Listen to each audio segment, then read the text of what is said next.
बिना जेठ के जेठानी। लक्ष्मी जैसे ही शादी करके अपने घर आई, उसने देखा कि उसके घर में सास ससुर और उसके पति के अलावा एक जेठानी भी है। लेकिन जेठ जी का तो कोई अता पता ही नहीं। जब भी लक्ष्मी किसी से अपने जेठ के बारे में पूछती तो कोई भी सीधे सीधे जवाब नहीं देता।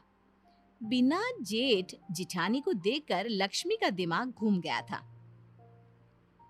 जेठानी जी, इस घर में कोई नहीं बताता कि आपके पति देव कहाँ है। आप तो बता दीजिए।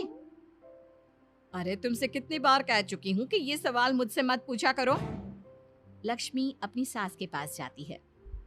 सासू माँ, अब कैसी माँ है? आपकी बड़ी बहू बिना पति के घर में रहती है और आपको बुरा भी नहीं लगता? अरे तुम फिर भी वही सवाल कर रही हो। तुम ये मान लो कि तुम्हारी जेठानी बिना जेठ की है। उसमें तुम्हें परेशानी क्या है? परेशानी नहीं है सासू माँ, लेकिन आज तक कभी ऐसा देखा भी नहीं। बिना सास की ससुर, बिना ससुर की सास, बिना जेठ जेठानी। अरे सब कुछ गड़बड़ घोटाला लगता है। अब चुपचाप जाकर अपना काम करो। ज्यादा जग्गा जासूस बनने की जरूरत नहीं है, समझी? लक्ष्मी बेचारी जाकर चुपचाप अपना काम करने लगती है। एक रात घर के पीछे वाले आंगन में खटर पटर की आवाज सुनकर लक्ष्मी की नींद खुल जाती है। लक्ष्मी चुपचाप अपने कमरे की खिड़की से झांक कर देखती है। ये क्या?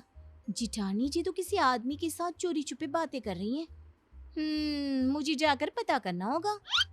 लक्ष्मी जाकर उनकी बातें सुनती है। इस तरह चोरी छुपे मुझे मिलने क्यों आते हो? किसी को पता चल गया तो? अरे पता चल गया तो चल जाने दो। तुम जानती हो ना मैं तुमसे कितना प्यार करता हूँ। हाँ मैं जानती हूँ, लेकिन ये घर वाले तो नहीं जानते ना। अब हम और कितने दिन एक दूसरे से ऐसे ही दूर रहेंगे? क्या कर सकते हैं? अब तो मेरी देवरानी घर में आ गई है। बार बार पूछती है, जिठानी जी आपकी पति देव कहाँ है? आप बिना जेठ की जिठानी कैसे हैं? तुम चिंता मत करो, मैं कुछ सोचता हूँ, लेकिन अब मैं तुम्हारे बिना ज्यादा नहीं रह सकता। लक्ष्मी चुपचाप उन दोनों की बात सुनकर अपने कमरे में लौट आती है और मन ही मन सोचने लगती है कि वो अपनी जिठानी के इस चक्कर के बारे में पता लगा कर रहेगी। अगले दिन लक्ष्मी अपने पति से पूछती है, अजी सुनती हूँ, जरा अपने बड़े भाई के बारे में कुछ तो बताओ। कैसा बड़ा भाई? मैं अपने माँ बाप का इकलौता बेटा हूँ। मैंने तुम्हें पहले भी कहा था ना, तुम समझती क्यों नहीं हो? अगर तुम इकलौते बेटी हो तो मेरी जिठानी ये किसके बीवी है? अगर तुम्हारा कोई बड़ा भाई नहीं तो वो मेरी जिठानी कैसे होगी? देखो, इस बारे में इस घर में कोई सवाल जवाब नहीं करता, और अच्छा होगा कि तुम भी मत करो। बस ये मान लो कि वो तुम्हारी जेठानी है, लेकिन तुम्हारा कोई जेठ है ही नहीं। अरे ऐसे कैसे मान लूं? ऐसा कहीं होता है क्या? होता है, हमारे घर में होता है। मिल गई तसल्ली, अब जाओ यहाँ से। लक्ष्मी बेचारी चुपचाप अपना सा मुंह लेकर वहां से वापस चली जाती है। अगले दिन जब लक्ष्मी बाजार जाती है तो उसे वही आदमी नजर आता है जो उसने रात को अपनी जेठानी के साथ देखा था। अरे सुनिए भाई साहब, जरा मेरी बात तो सुनिए। अब क्या हुआ बहन जी, कौन है आप? क्या काम है आपको मुझसे? देखिए, मैं आपके बारे में सब जानती हूँ। कल रात आप मेरे घर आए थे मेरी जेठानी से मिलने। आखिर आप हैं कौन? अरे क्या बताऊं, तुम्हारी जेठानी का पति हूँ मैं, और भला कौन? तभी तो रात को अपनी बीवी से मिलने आया था। लेकिन अगर आप उनके पति हैं, तो उनके घर के बड़े बेटे हैं, तो घर में आकर क्यों नहीं रहते अपनी बीवी के साथ? या फिर अपनी बीवी को अपने साथ ले जाओ। देखो बहुत लंबी कहानी है, कोई मेरी मदद करने को तैयार नहीं है। मुझे तो अपनी बीवी के साथ रहना भी है। अच्छा, पहले तो ये बताओ कि तुम्हारे बारे में उस घर में कोई बात क्यों नहीं करता? अरे क्यों करेंगे, मेरा उस घर वालों से कोई लेना देना है ही नहीं। ये क्या बात हुई? जब मेरी जेठानी तुम्हारी बीवी है तो तुम मेरे जेठ हुए ना, उस घर के बड़े बेटे। अरे नहीं नहीं, यही तो कहानी में ट्विस्ट है। मैं तुम्हारी जेठानी का पति हूँ, लेकिन उस घर का बड़ा बेटा नहीं हूँ। ये भगवान, मैं पागल हो जाऊंगी। मेरे तो कुछ समझ में नहीं आ रहा। सीधे सीधे बताओ ना, बात क्या है? अब क्या बताऊं, कर्जा लिया था, कर्जा तुम्हारी सास से पूरे 25,000 का, वो मैं चुका नहीं पाया। हाँ तो अ, इसका तुम्हारी बीवी यानी मेरी जेठानी से क्या लेना देना? लेना देना तो है ही, तुम्हारी सास बहुत मक्कार औरत है। कहती है अगर मैं उसका कर्जा नहीं चुका पाया तो मेरी बीवी को अपने घर ले जाएगी और उससे काम करवाएगी, तब तक जब तक 25,000 का काम नहीं करवा लेती। ओह, तो इसका मतलब तुमने अपनी बीवी को गिरवी रख दिया है, वो भी मेरी सास के पास। अरे नहीं नहीं, मैंने गिरवी नहीं रखा।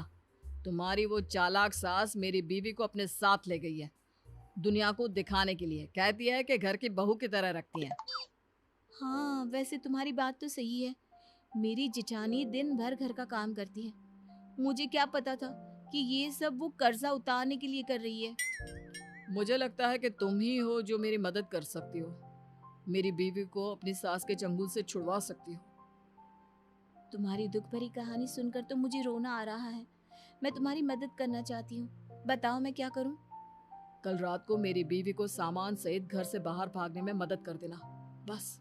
उसके बाद मैं उसे लेकर कहीं दूर चला जाऊंगा। लक्ष्मी ऐसा प्लान बनाती है और अपनी जिठानी को जाकर बता देती है। अगली रात वो अपनी जिठानी को घर से भागने में मदद करने ही वाली होती है, तभी उसकी सास वहाँ पर आ जाती है। क्या हो रहा है यहाँ है? घर की छोटी बहू होकर तुम घर वालों के खिलाफ जा रही हो? लक्ष्मी, तुमसे मना किया था ना इस झगड़े से दूर रहो। लेकिन आप लोगों ने किसी की बीवी को अपने घर में बंधुआ मजदूर बनाकर रखा हुआ है, ये कोई अच्छी बात है क्या?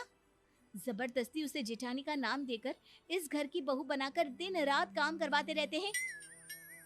अब ये तुमसे किसने कहा है?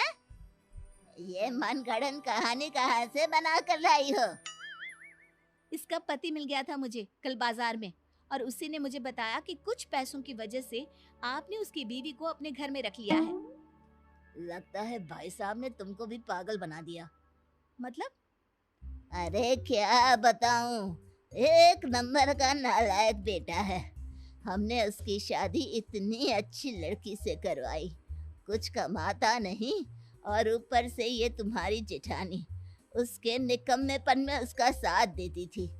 बस इन दोनों को सबक सिखाने के लिए ही उसे कुछ दिन के लिए घर से बाहर निकाल कर रखा हुआ था। अरे बाप रे, तो ये बात है। मेरा मतलब इस बिना जेठ जेठानी और उस बिना जेठानी की जेठ ने मुझे झूठी कहानी सुनाई। हाँ, अब समझ में आया कि इस घर में बिना जेठ के जेठानी क्यों है। दरअसल वो तुम्हारा जेठ है, मेरा बड़ा भाई, लेकिन वो ढंग से काम करे इसलिए उसको सबक सिखाने के लिए कुछ दिन इस घर से दूर रखा गया था। धन्य हो, मेरे अलावा शायद ही किसी को इस दुनिया में बिना जेठ जिठानी मिली होंगी।